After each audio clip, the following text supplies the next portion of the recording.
Bismillahirrahmanirrahim. Kita 5 menit saja ke depan berpikir merenungi apa yang saya sampaikan.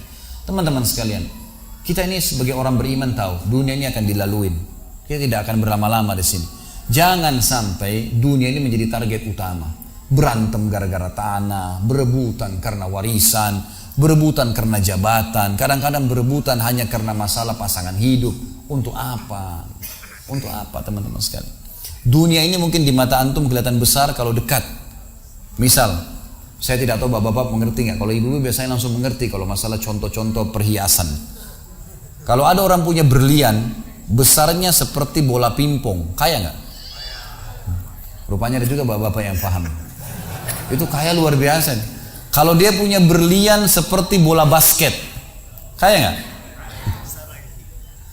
Coba taruh berlian yang seperti bola basket itu di tanah, terus antum naik pesawat ke atas. Makin jauh, kelihatan enggak? Orang yang perebutkan tanah 1000 kali 1000 meter, 1 hektar, berapa hektar, tumpah-tumpahan darah. Padahal kalau dia naik pesawat hilang semua tuh. Mobil mewah, bangga-banggaan dengan mereknya. Kalau kita di atas pesawat kayak gentong-gentong lagi jalan. Cuma hiasan dunia. Apa yang mau dikejar? Gitu kan? Seorang mukmin tahu dunia hanya fasilitas saja untuk mengejar akhirat yang abadi, teman-teman. Akhirat yang abadi kejar di sana. Walad darul akhiratul lahiyal hayawan, kata Allah. Darul akhirah, tempat akhirat adalah kehidupan yang abadi. Di akhirat kata Nabi SAW, kalau seorang mukmin masuk ke dalam surga, tidak ada capek, nggak ada gangguan orang, nggak ada sedih, nggak ada penyakit. Gak ada buang air besar, gak ada buang air kecil. Makanan dan minuman yang dimakan ahli surga yang tidak dibutuhkan oleh tubuhnya akan keluar dalam bentuk keringat yang lebih wangi dari bau kasturi. Gak ada lagi masa tua, gak ada masa anak-anak. Semuanya berumur 33 tahun. Dan semua laki-laki akan kembali kepada poster ayahnya Adam, 60 siku ke langit, 27,5 meter. Dan semua perempuan kembali kepada poster ibunya Hawa, 40 siku ke langit, 17,5 meter. Nggak lebih ya daripada itu, dan tidak pendek, tidak tinggi. Jadi teman-teman yang pendek nggak usah khawatir. Ini cuma dunia. Sampai orang beriman pun tahu kalau ada orang lahir dalam kondisi fisiknya luar biasa, matanya buta, telinganya tuli, tangannya, kakinya semua putus, gitu kan? Itu tetap bagi orang beriman punya nilai. Karena itu cuma dunia. Begitu dia meninggal, jasadnya akan dimakan oleh tanah. Sebagaimana sabda Nabi SAW, semua jasad kalian akan dimakan oleh tanah kecuali tulang ekor kalian yang darinya Allah akan tumbuhkan kalian. Di akhirat ditumbuhkan jasad yang baru. Itu yang akan hidup bersama kita di surga atau di neraka, gitu kan? Jadi ini cuma dunia sebentar. Untuk apa dikejar, teman-teman sekalian? Ingat, Nabi SAW pernah keluar dalam hadis Bukhari dari masjid beliau, kemudian beliau menggambar kotak. Lalu beliau mengatakan, inilah kotak kehidupan manusia. Seperti meja ini misalnya, inilah kotak kehidupan manusia. Lalu Nabi SAW menggaris dari luar kotak, di bawah kaki beliau, digaris, dilewatin kotak ini sampai melewati kotak tengah, di depan, panjang. Lalu kata Nabi SAW, ini angan-angan manusia. Ini angan-angannya. Angan-angannya melampaui kehidupannya. Lebih 500 tahun ke depan, padahal umurnya cuma 60-70. Lalu Nabi SAW menarik dengan tongkatnya dengan keras dari sisi kanan garis kotak, digaris dengan keras sampai terbongkar tanah itu, digaris dan memutus garis tengah itu. Lalu beliau mengatakan, dan ini kematian yang akan datang memutus angan-angannya. Di Jakarta kemarin teman-teman sekalian, ini bukan nakut-nakutin, tapi di Jakarta kemarin begitu. Ada orang keluar dari mall, kisah nyata, bawa kresek banyak sekali, habis belanja buat keluarganya. Mobilnya Masya Allah mewah luar biasa, super lux, paling mahal. Parkir, begitu melihat tukang parkir, yarhamkallah, tukang parkirnya sangat senang nih, karena ini orang kaya, pasti kasih tip yang banyak gitu. Naik di mobilnya, di starter mobil, tidak pakai supir kebetulan, dia nyalain, mobil di depan ada, mobil di belakang ada, jadi terhimpit. Tiba-tiba orang ini tuh starter mobilnya diinjak gas dengan sangat keras, mundur ke belakang, nabrak mobil di belakang, hancur total. Tukang parkirnya pun tadi jadi marah, Pak, apa nggak lihat, ngambil marah-marah. Tapi anehnya orang ini gasnya terus kencang, gitu ribut, gitu kan. Maka tukang parkir curiga, dibuka pintu, orang itu sudah meninggal dunia. Teman-teman sekalian, pernah nggak orang ini berpikir dia akan mati pada saat keluar dari mall? Kalau dia tahu, dia tidak bakal keluar ke mall tuh. Di depan mata saya pernah ada orang meninggal di rumah sakit ayah saya. Kebetulan di Makassar beliau punya rumah sakit, dan itu di pinggir jalan raya. Sore hari subhanallah ada anak muda. Saya pas lagi di teras lantai 2 rumah ayah saya itu kelihatan jalan raya. Jadi kelihatan orang kejadian ini. Ada anak muda lagi pakai motor, waktu itu motor baru dia jalan. Jadi jalurnya 2 jalur gitu kan. Rupanya motor ini motor itu dari arah sana. Kemudian di sini ada mobil pick up yang pelan jalannya gitu. Ada mobil truk pelan jalannya. Di belakang ini rupanya ada mobil truk pelan, di belakangnya ada mobil pick up. Mobil pick up ini mungkin kena terganggu. Dia bukan ngelewatin dari kiri, dia keluar ke jalur sebelah. Keluar, motor yang tadi lagi kencang, dia kayak sangka tabrak, meninggal di tempat. Jatuh tergeletak, motornya dibawa, dicek di rumah sakit ayah saya di klinik, ternyata sudah meninggal dunia. Saya lihat orang itu subhanallah tergeletak. Ada beberapa produk yang dia bawa di motornya. Lalu saya bertanya, saya muhasabah sendiri. Orang ini pernah berpikir nggak ya untuk keluar rumah tadi akan dia tabrakan, dia akan jatuh? Saya yakin tidak. Kalau dia berpikir dia tidak akan keluar dari rumahnya. Tapi begitulah ajal kalau datang teman-teman sekalian. Kalau datang tidak akan terlambat sesaat atau berkurang sesaat. Harus fahamin, gitu kan? Jadi jangan sampai kita berlebihan. Saya tanya teman-teman, Anda jujur jawab. Kalau seandainya Anda ke dokter, lalu kemudian dokter mengatakan, maaf Pak, Bu, umurnya tinggal 2 minggu menurut ilmu medis. Ini ada penyakit parah, tinggal 2 minggu. Dokter nggak bisa obatin lagi nih. Kira-kira orang yang seperti ini sudah divonis sama dokter akan mati 2 minggu lagi. Nggak ada lagi, sudah kankernya, sudah tumor segala macam di tubuhnya, sudah segala macam penyakit. Nggak bisa lagi hidup orang ini. Kemudian ada orang datang, temannya bilang, itu si fulan ceritain kamu. Kira-kira dia masih mau ribut berkelahi? Itu orang tuh mau mengambil hakmu, masih mau mengebut lagi? Sudah semua? Enggak, sudah nggak mau tahu. Ini 2 minggu lagi mati. Semestinya teman-teman tidak usah tunggu vonis dokter nih. Siapa yang bisa jamin sekarang di masjid ini teman-teman ada dari tembok ini tiba-tiba malaikat maut, saya lihat antum tidak lihat, orang roh saya tinggal dikenang. Khalid Basalamah pernah ceramah, selesai. Dan Anda juga bisa begitu setiap saat. Bagaimana orang bisa tenang nih dalam kemaksiatan kepada Allah sementara setiap saat malaikat maut bisa datang jemput dia dan ada hisab semuanya. Ini bahaya sekali. Baik, saya pernah mengadakan pelatihan teman-teman sekalian di masjid yang besar. Masya Allah mungkin seperti ini malah lebih besar. Lantai 2 juga seperti ini dan penuh. Di lantai 2 itu ada banyak ibu-ibu akhwatnya. Saya bicara masalah kematian selama 2 jam materi lengkap. Kemudian setelah itu sebelumnya saya bilang sama panitia tolong supaya lebih hidup suasananya, siapkan kebutuhan jenazah, meja, kain kafan, sama menyan-menyannya semua. Kemudian di sebelah masjid buatin liang lahat. Baik Ustaz, dibuatlah. Selesai saya ceramah 2 jam, saya bilang, Bapak Ibu sekalian, saya mau ajak Anda 5 menit coba menjadi jenazah. Ada yang mau? Sempat ada yang angkat tangan depan saya. Kebetulan ini teman kita ini, saudara kita tukang batu. Adiknya dia kembar anak SMA sering ikut pengajian saya gitu. Dia hadir juga. Dia bilang, saya Ustaz. Baik, silahkan. Pak, saya minta tolong satu hal ya. Kalau Bapak naik nanti di atas meja ini, dibungkus dengan kain kafan oleh panitia, tutup mata Anda dan bayangkan Anda sudah mati dan dengarkan apa yang saya ucapkan. Baik Ustaz, baik. Saya juga bilang sama panitia di atas masjid waktu itu ibu-ibu, silakan kalau ibu mau coba panitia tolong bantu. Saya sudah pandu waktu sebelum pengajian. Ringkasnya adalah dia naik. Subhanallah, begitu dia naik, Bapak Ibu sekalian, orang ini naik di atas meja, begitu tutup matanya dan ditempelin kain kafan di pipinya. Ini kain kafan asli kita beli. Ditempel di pipinya, langsung dia nangis dia, terisak-isak.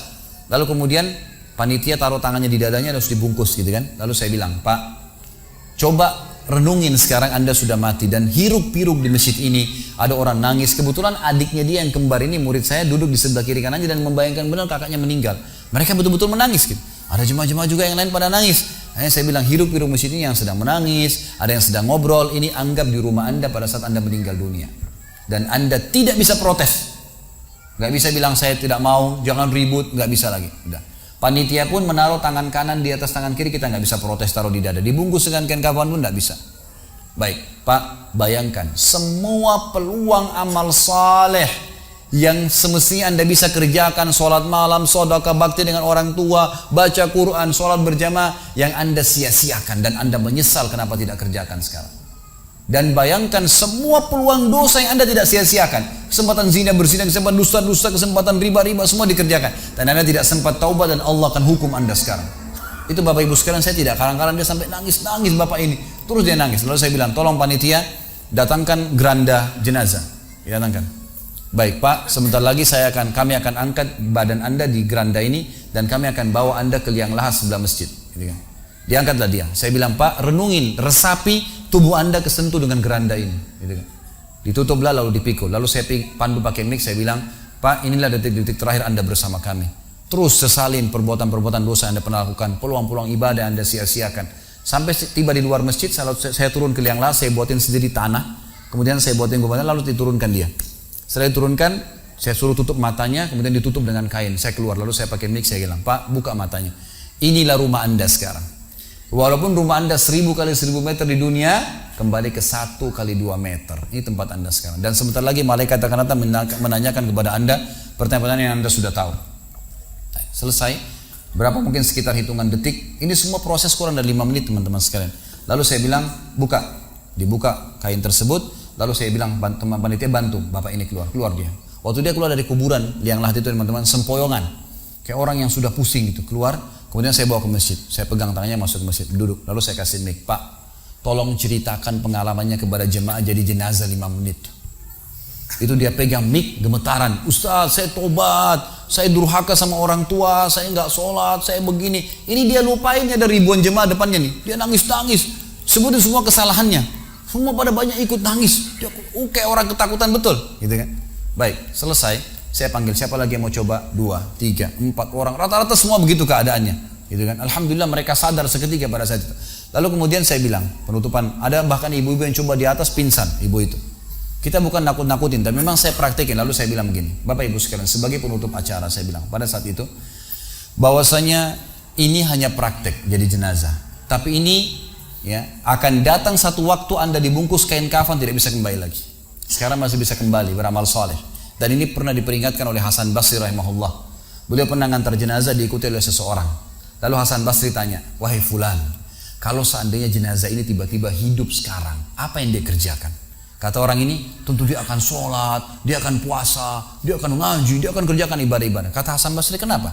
Dia bilang karena dia sudah mati, dia tahu nilainya ibadah itu. Kata Hasan Basri, yang kau ucapkan benar, tapi yang di depan matamu ini tidak bisa hidup lagi. Kamu sekarang masih hidup, kerjakan seperti dia kalau dia hidup. Jangan tunggu itu, gitu kan? Ingat teman-teman, pujian teman, ancaman teman, atau orang sekitar kita, hanya sepanjang lidahnya. Kamu hebat ya, kamu kaya ya, kamu gagah ya, kamu cantik ya, sepanjang lidahnya demi Allah. Mau apa itu? Apa yang mau direbut? Orang-orang setengah mati sholat malam sejam 2 jam, besok ceritain ke orang hanya butuh pujian sepanjang lidah dia. Untuk apa? Teman-teman yang suka riak nih, saya ajarin caranya gampang. Ada caranya gampang.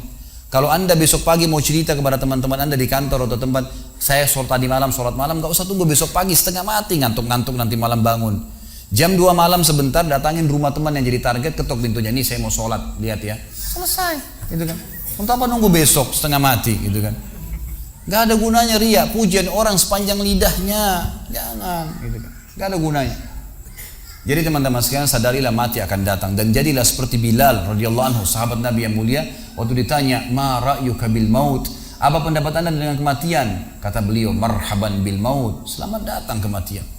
Apa yang saya mau takutin? Apa yang dia mau takutin kalau selama hidupnya dari bangun tidur sampai tidur semua ketaatan?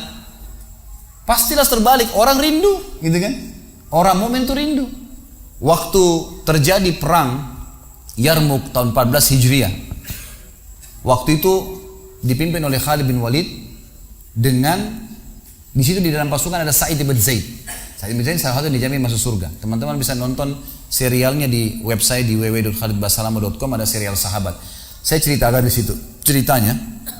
Jadi kata Sa'id bin Zaid, waktu kami berhadapan dengan pasukan Bizantium, Romawi, Nasrani ini, mereka jumlahnya 120.000 orang, dipimpin oleh pendeta-pendeta dengan salib-salib yang besar dari emas. Lalu mereka memukul pedang-pedang mereka di perisai mereka sambil melantunkan yel-yel mereka sehingga membuat kami pun sempat nyali kami ciut, gitu kata Sa'id bin Zaid. Lalu subhanallah, datanglah Abu Ubaidah bin Jarrah, pimpinan perang yang lain, mengatakan, ya muslimin beginilah, begitulah, semangatlah, pahala jihad disampaikan. Lalu tiba-tiba ada satu orang yang membakar semangat kami. Satu orang, dia datang mengatakan, wahai Abu Ubaidah, pimpinannya, wahai Abu Ubaidah, saya sekarang sudah tidak sabar, mau mati syahid, saya mau masuk sekarang ke sana. Gitu kan. Ada pesanmu untuk Rasulullah SAW? Ada pesan tidak untuk Nabi? Saya sudah tahu saya akan mati nih. Kata Abu Ubaidah, sampaikan salam kami dan kami memperjuangkan agamanya. Orang itu pun masuk ke musuh sendirian. menembus musuh tersebut sampai mati syahid. Kata Sa'id ibn Zaid, suatu saya lihat semangatnya orang tersebut dan tahu yakin dengan janji Allah benar, maka saya loncat dari kuda saya lalu saya tunduk, kemudian saya membaca Allahu Akbar lalu saya menyerang musuh. Semenjak itu rasa takut saya hilang dan akhirnya kami memenangkan peperangan. Jadi memang teman-teman sekalian, mati itu akan dilaluin. Dan memang mati sebuah pintu, kita harus laluin. Tanpa mati tidak bisa. Tapi orang beriman tahu, mati itu justru kebahagiaan buat dia. Karena semua yang bertahun-tahun dia kerjakan, dia akan panen di sana. Semua kehidupan abadi ada di sana, maka dia rindu dengan mati. Tidak perlu takut, gitu kan? Toh akan datang.